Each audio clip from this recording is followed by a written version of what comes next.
Сәлеметсіздер балалар, әдебиеттік оқудан біздің бүгінгі тақырыбымыз осындай да ғажап бар.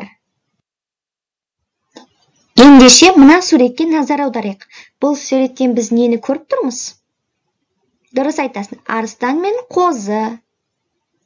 Арыстан мен қозы туралы болмақ біздің бүгінгі тақырыбымыз. Ендеше мән беріп мұқият тыңдаймыз. Қозы туралы болмақ. Мәтінді түсініп оқы. Бірде арыстан тұрған тордың ішіне жаңа туған қозыны әкеліп тастады. Түк білмейтін жаңа туған қозы арыстаннан қорқудың орнына оның жанына жақын барып, үсті басын иіскелеп, мазасын алады. Арыстанды өзімнің енем деп ойласа керек. Мұны көрген аң патшасы жас қозыны бас салып жеудің орнына аңқиып тұрып қалды. Ал қозы болса, одан әрі еркінси сүйкені тоқтар емес. Қайта оған жабысып, жақындай түсті.